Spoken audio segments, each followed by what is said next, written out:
What is going on YouTube? It is your boy Big Play Slay here, coming back with another video. And in today's video, this is going to be a video explaining why I think Patrick Mahomes doesn't need Tyreek Hill to be successful and great and whatnot. A lot has happened this offseason. We could just jump to this video, jump right into it. AFC West got more loaded. It's just completely better. I think it's the best division in football. I mean, the Chiefs are in it, obviously. This Chiefs team has been a constant Super Bowl contender since Mahomes was there, constantly in the playoffs.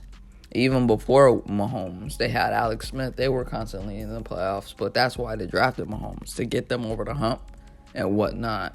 But, a lot has happened. A lot of big-time receivers got traded this offseason to new teams. They got dealt to new teams, such as Tyreek Hill. The Pro Bowl wide receiver got traded for a 2022 first-round pick, second-round pick, fourth-round pick, plus fourth and sixth-round picks on the 2023 draft. They lost Tyrann Mathieu to the New Orleans Saints for a 3-year, $28.3 million deal. They added Marquez Valdes-Scantling to a 3-year, $30 million deal from Green Bay. That was Aaron Rodgers, one of Aaron Rodgers' key weapons in that offense.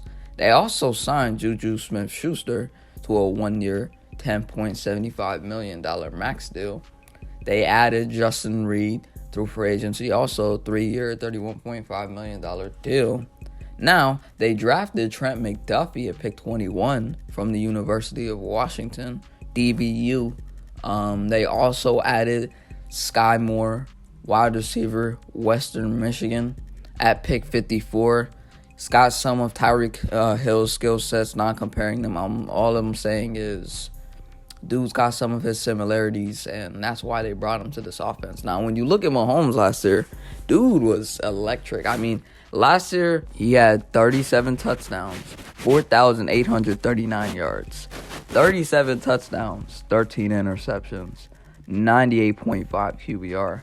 Now, to some, that is one of his worst years. To me, a regular average quarterback in this league is probably your greatest year if you had those kind of stats. And last year, yes, at the start of the season, they started off very, up and down. They were in close games to teams like the Giants, who they shouldn't have been that close to in a game like that.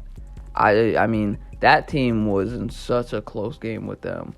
But like I said, Mahomes last year, I mean, to some, that's not one of his great years. Because he had that 1 year we had 50 touchdowns. It's crazy. I just don't get it. This dude is just generational, and he's only gonna keep getting better. And you add pieces for him like Sky Moore, and Sky Moore just so far in camp, and some of the things that I've seen from him, amazing route runner, burners down the field. I mean, he's got some of Tyreek Hill's skill sets. That's why they added him to that offense. He played really well at Western Michigan. He was a yak demon at Western Michigan. Like I said, they also added another speedster in MVS. So Mahomes could generate the ball down the field to these guys. And you could expect Juju to be one of their receivers for those first down plays. Now, this is Mahomes' record without Tyreek Hill, with his win-loss record and stats without Hill. 1,737 yards, 8 touchdowns, 1 interception, 103.1 passer rating, and he's 4-1 without Tyreek Hill. You can go check that Colts game in his MVP year. No Tyreek Hill, I think. And the man still played good.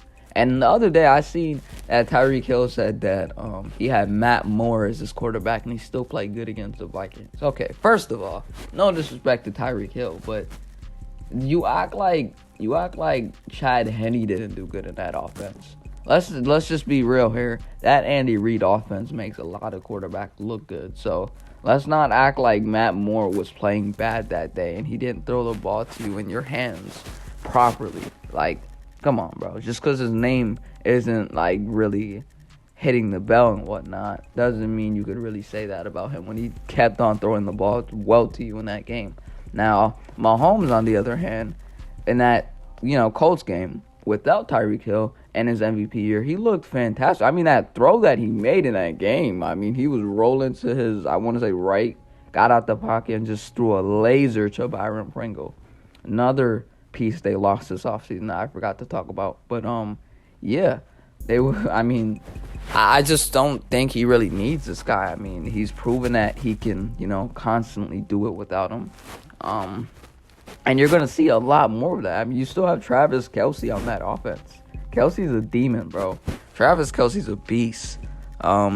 Like I said, they also still have guys like Jerick McKinnon. CH, I don't expect too much out of him this year, to be honest. But, I always can expect some things from Mahomes. This dude is the face of the NFL. Dude's getting paid a 10-year, $100 million contract. He's the only guy that has ever gotten a 10-year contract in the NFL. So that kind of goes to prove to you how good this man is. I don't think he's the first guy, actually. Donovan McNabb did it before. I forgot about that. But like I said, it's still kind of hard to do it in this day of time. But Mahomes is just Mahomes, bro. He's different. He's different. I expect this team, and I'm going to be completely honest, I think they're going to be fourth just because of how good that division is. But all those teams are going to have a winning record. So it's not like they're going to all be terrible.